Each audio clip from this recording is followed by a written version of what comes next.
everyone, welcome back. So, this whole right-wing socialism thing, Yeah. right, it's been popping up everywhere lately, and honestly, I'm a little confused, like, what even is that? Yeah, you're not alone. It's definitely a head scratcher. You've got these ideas that seem like they're from opposite ends of the political spectrum, and now they're being mashed together. It's like mixing oil and water. We wanted to get to the bottom of it, so we checked out this really interesting article from romingaround.com called The Shift in Republican Ideologies, from Conservatism to Right-Wing Socialism. Oh, yeah, that was good. And it's super relevant, published just today, February 26, 2025. Exactly. Okay, so help me out here. Where do we even begin to unpack this whole right-wing socialism thing? Well, I think it helps to start with a little history lesson. Yeah. Like, how did conservatism itself evolve over time? Because it's not this static, unchanging thing. Right, like rewind for me. What are the roots of conservatism? Well, you got to go back to the late 1700s, the Enlightenment, and the French Revolution. That's when conservatism, as we know it, really took shape. Okay, so what was the big deal about that time period? Well, you had all this radical change happening, right? And conservative thinkers, like Edmund Burke, who was a really influential figure, they were kind of like, whoa, hold on a sec. So they were the if it ain't broke, don't fix it crowd. Sort of. They were all about tradition, social order, and being cautious about change. They saw the French Revolution and were like, look at all the chaos and unintended consequences. I can see that. But how does that connect to what we're seeing in politics today, especially on the economic front? That's what really has me curious. Right. And even back then, there were different flavors of conservatism. Some were more like, let the free market do its thing, limited government intervention. Like classic small government conservatism. Exactly. But others were more open to the government playing a role in the economy, like regulating things or providing social safety nets. Interesting. So maybe those different strands are starting to come together now, because this article we're talking about, it defines right-wing socialism as this mix of traditional values and economic intervention. Yeah, with a big emphasis on national identity and like making sure native-born populations benefit. Right. Okay, so how do those pieces even fit together? It seems contradictory. Traditional values and more government involvement. It does, doesn't it? And I think one of the keys to understanding it is populism. Like, the rise of populism has really shaken things up. Okay, populism. Remind me what that means in this context. Basically, it's this idea of the people versus the elites, right? It often comes with this sense that the system is rigged against ordinary people, and it's fueled by, like, economic anxiety. So how does that play into right-wing socialism? Well, with populism on the rise, you see this shift within the GOP, like, they're moving away from that strict free market ideology. So they're more willing to, like, use the government to intervene in the economy. Exactly. Uh-huh. Especially if it's seen as protecting American workers or addressing, like, perceived unfairness in global trade. Ah, okay. So that's why the article talks about Republicans being more open to things like raising the minimum wage or expanding healthcare, stuff that, like, wouldn't have flown a decade ago. Right. It's like they're trying to connect with working class voters who feel left behind by globalization and all that. That makes a lot of sense. And then you have the whole COVID-19 pandemic, which, as the article points out, really accelerated this whole shift. Oh, absolutely. Like, think about the Paycheck Protection Program, the PPP loans. That was a huge government intervention, and even a lot of conservatives ended up supporting it. That's a good point. It's like the pandemic forced everyone to rethink some of their long-held beliefs about the role of government. But this is more than just economics, right? Totally. It's bleeding into social and cultural issues, too, which, honestly, I think is even more complex. Yeah, that's what I'm really interested in. Like, how does this all play out in the culture wars? Well, I think one of the biggest issues driving the conversation is immigration. Immigration, yeah. That's definitely been heating up. But how does it connect to this whole right-wing socialism idea? Well, the article argues that concerns about immigration, both legal and illegal, are really reshaping the Republican Party's priorities. Like, there's a growing emphasis on national identity and protecting the interests of people born in America. Right, which ties directly into that right-wing socialism thing we were talking about. Exactly. And, it's interesting how one issue can have such a ripple effect, influencing everything from economic policies to these big debates about who we are as a nation. It's pretty wild. This is already so fascinating, but I'm dying to hear more about the specific people and movements that are driving this change. Oh, yeah, that's where it gets really interesting. We'll dive into all of that right after a quick break. Don't go anywhere. We'll be right back with more on this whole right-wing socialism thing. All right, so we're back and we're talking about all these changes happening in the Republican Party, this whole right-wing socialism thing. And the article we're looking at, it mentions some specific people who are really at the forefront of this shift. Yeah, definitely. Like one guy who really stands out is Senator Josh Hawley. He's been pushing for policies that put workers first, which is, not always something you associate with Republicans. Right. So, Senator Hawley, what makes him different from like a more traditional Republican? Well, it's all about emphasis, I think. Like a traditional Republican might focus on tax cuts for businesses, deregulation, that kind of stuff. But Hawley, he's more about things like government investment in infrastructure, supporting labor unions. Interesting. So, like, instead of just letting the free market do its thing, he thinks the government should be more active in shaping the economy. Yeah, exactly. He's even talking about industrial policy, like actively trying to build up certain industries to compete globally. That's a pretty big shift from the hands-off approach we usually hear from conservatives. For sure.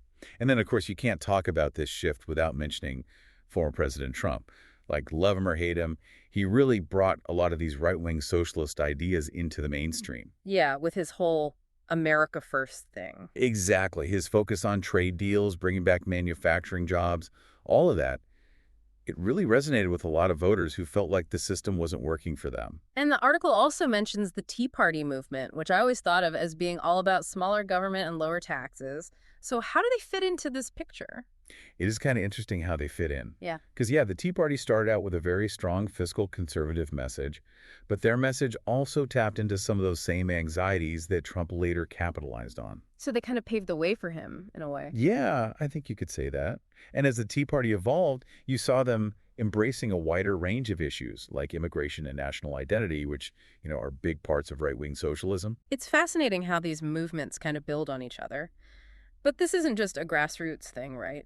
The article also mentions this book called Why Liberalism Failed. Oh, yeah. Why Liberalism Failed by Patrick Deneen. It's become really influential on the right.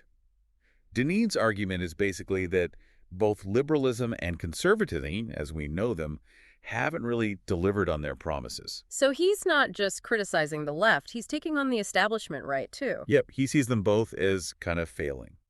He thinks they both led to this erosion of community and tradition. Okay, so what does he propose instead? Well, he's a big advocate for localism, like bringing power back to communities. He's skeptical of both big government and big business. Interesting. It sounds like he's tapping into that same sense of disillusionment that's driving a lot of the political changes we're seeing. Like, people are looking for something different, something that speaks to their concerns about the economy, culture, all of that. Absolutely. But here's the thing. Not everyone is on board with this whole shift towards right-wing socialism. Like, there's a lot of pushback, even from within the Republican Party itself. Yeah, that makes sense. I mean, it's a pretty big departure from traditional conservative thinking.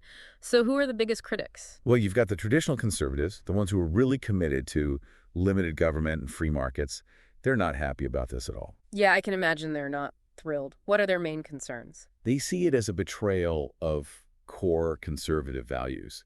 Like, they worry that by embracing government intervention in the economy, the GOP is becoming the very thing it used to oppose. So more government control, higher taxes, that kind of thing. Exactly. And they're concerned about individual liberty, too. Like, what happens to individual freedom if the government gets too powerful? It's like they're worried about a slippery slope. Right. And it's not just traditional conservatives who are concerned. Libertarians are really worried, too. They're even more strongly opposed to government intervention. I can see why they'd be freaking out a bit. So you've got this internal debate going on within the right, and then you've got folks on the left who are skeptical, too, even if they might agree with some of the specific policies, like raising the minimum wage. Yeah, it's not like everyone on the left is suddenly embracing right-wing socialism. They have their own critiques. What do they say? Well, they're questioning whether this is a genuine change or just a way to win votes. Like, are Republicans really committed to helping working class people, or are they just trying to exploit their anxieties? So is it more about optics than substance, in their view? That's kind of their argument. Yeah. And they also point out that right-wing socialism often comes with a more conservative approach to social and cultural issues, which obviously doesn't sit well with a lot of people on the left. So it's like you might get some economic policies that you like, but they might come at the cost of progress on things like LGBTQ rights or racial justice. Exactly. They see a potential trade-off there, and they're not sure it's a trade-off worth making. This is so complex. So you've got these different factions within the right, and then you've got the left looking at it with a lot of skepticism. It's like a three-way tug of war over the direction of the country. It really is. And it makes you wonder, like, where does the Republican Party go from here? Is this a temporary shift, or is this the new face of the GOP? Big questions, and honestly, I have no idea what the answers are. But before we try to predict the future, let's take a quick pause. We'll be right back to talk about what all of this means for the GOP and for American politics as a whole. All right, we're back. And I got to say, this whole deep dive into right-wing socialism has been a wild ride. Like, we've covered a lot of ground, the history, the players, the economic stuff, the social stuff, even the criticisms from, well, pretty much everyone. Yeah, we've really gone deep, haven't we? But I think the question that's really on everyone's mind is what now? Like, where does the Republican Party go from here? Right, yeah. Is this shift towards right-wing socialism, is this like a temporary thing, or is this the new normal? And honestly, I don't have a crystal ball, so yeah, who knows for sure? Well, maybe we can at least try to play political fortune teller for a minute. Like, based on everything we've talked about, what are some possible scenarios? Okay, I'll bite. So one possibility is that this right-wing socialism thing, it just becomes the dominant ideology in the GOP. They fully commit to it. The whole populist, worker-focused approach becomes their, like, central platform. So basically, they do a complete 180, ditch the whole small government, free market image. Yeah, pretty much. But of course, that raises another question, right? What happens to all those traditional conservatives in the party? The ones who, aren't exactly thrilled about this whole shift. Right, like where do they go? Well, that leads to another possibility. Maybe there's a backlash, like a resurgence of those traditional conservative principles, and the party swings back in the other direction. Just like a pendulum. Exactly, back and forth. But then there's also the chance of, a middle ground, some kind of hybrid future where they try to mix elements of both. So they try to appease the working class voters with those populist economic policies, but they also hold on to some of those core conservative values. Yeah, basically. Yeah. It'd be a tough balancing act for sure. Yeah. But it might be the most, the most realistic path forward, given how divided everything is right now. Yeah, it's messy out there. But okay, all of that is super interesting. But stepping back for a second, why should, the average person care about any of this? Like, even if you're not a Republican, why does it matter? Oh, it totally matters. I mean, think about it. This shift within the Republican Party, it could affect everyone. It could influence the types of candidates who run for office, the policies that get debated, everything. So it looks, even if you're not like a diehard Republican, this stuff can still impact your life. Absolutely. It's a reminder that things are always changing in politics, and it's important to pay attention and, stay informed. For sure. Well, I've got to say, this deep dive has been eye-opening. I feel like I have a much better understanding of what's going on with the GOP and honestly with American politics in general. Glad to hear it. But of course, I'm also left with even more questions now. Like, what specific policies will we see coming out of this? How will this play out in the next election? It's like we're watching a slow-motion political thriller unfold. Totally. And the best deep dives always leave you with more questions. Yeah. That's what makes it so interesting. So true. So what can our listeners do to kind of keep learning about all of this, to keep following this story as it unfolds? Well, first off, definitely read the full article from roamingaround.com. It's called The Shift in Republican Ideologies, From Conservatism to Right-Wing Socialism. It really lays out all the arguments in a clear way. It's a great read, for sure. And then, pay attention to the upcoming elections. See how candidates are talking about these issues, how they're shaping their messages. Like, see who's tapping into this right-wing socialism vibe and who's pushing back against it. Exactly. But honestly, the most important thing is just to stay engaged, stay informed. Because the future of American politics, it's being decided right now. And everyone's voice matters. Whether you're voting, volunteering, or just having conversations with people about this stuff, every little bit counts. Couldn't agree more. Well, this has been an absolutely fascinating deep dive. Thank you so much for sharing your expertise with us. It was my pleasure. Always happy to talk about this stuff. And that's a wrap on another episode of The Deep Dive. Thanks for joining us. We'll see you next time for another, deep dive into whatever fascinating topic we uncover next.